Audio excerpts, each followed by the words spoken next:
দেখো পটলগুলোকে আমি ছাড়িয়ে নিয়েছি, পুরোপুরি ছাড়াইনি, একটু একটু করে ছাড়িয়েছি আর দুদিকটা এতটা করে বাদ দিয়ে দিচ্ছি। আর এখানে আমার 250 গ্রাম পটল আছে। আজকে পটলের অন্য একটা রেসিপি করছি, একঘেয়েমি পটল আলুর তরকারি, পটল চিংড়ি, এর থেকে একটুখানি অন্যরকমভাবে আমি আজকে তৈরি করব, একদম নিরামিষ। নিরামিষ দিন এরকম পটলের রেসিপি করলে কিন্তু সুন্দরভাবে ভাত খাওয়া হয়ে যাবে। ভাত বলো, রুটি বলো, ফ্রাইড রাইস বলো, পোলাও, সব কিছু দিয়ে কিন্তু ভালো লাগবে। তো অবশ্যই একবার ট্রাই করে দেখতে পারো, দারুণ একটা রেসিপি। আমি পটলগুলো এইভাবে দুদিকটা একটুখানি করে কেটে কেটে নিচ্ছি, দেখতেই পাচ্ছ। প্রথমে একবার পটলগুলো আমি ভালো করে ধুয়ে নিয়েছিলাম, কিন্তু আমি আর একবার ছাড়ানোর পর আর একবার ধুয়ে নিচ্ছি পটলগুলো।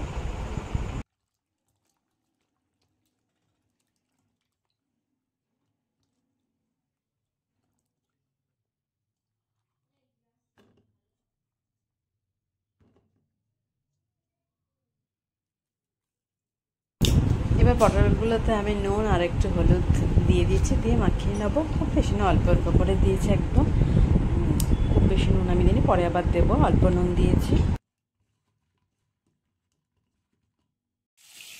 তেলের মধ্যে পটলগুলো দিয়ে দিলাম, এবার হালকাভাবে একটু ভেজে নেব।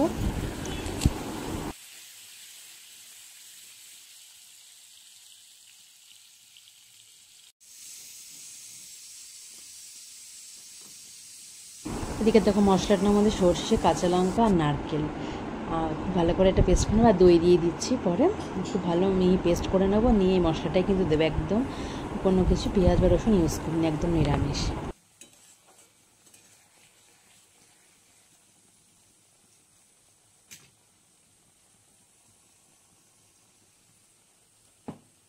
আর রান্নাটা কিন্তু আমি হলুদ ইউজ করিনি, লঙ্কার গুঁড়ো ইউজ করিনি, কাঁচা লঙ্কা রান্নাটা করেছি। এটা দেখতে কিন্তু একটুখানি সাদা হবে। একটু চিনি দিয়ে দিচ্ছি আর একটু নুন দেবো। চিনিটা ব্যালেন্স করার জন্য কেউ চিনি হলে নাও দিতে পারে, কিন্তু দারুণ, কিন্তু মানে রেসিপিটা এত দারুণ, মানে ভাত দিয়ে খেতে তো খুবই ভালো লাগবে। গরম ভাত আর এরকম হলে আর কিছুই লাগবে না। যেহেতু আগে পটল ভাজা হয়ে গেছে, তাই খুব বেশি জল কিন্তু দেবো না, এটা মাখা মাখাই হবে। আর এরপরে একটুখানি ফুটে উঠলে পরে আমি নামিয়ে নেবো। দারুণ স্বাদের একটা রেসিপি, আশা করি তোমাদের ভালো লাগবে। অবশ্যই ট্রাই করে দেখতে পারো। তো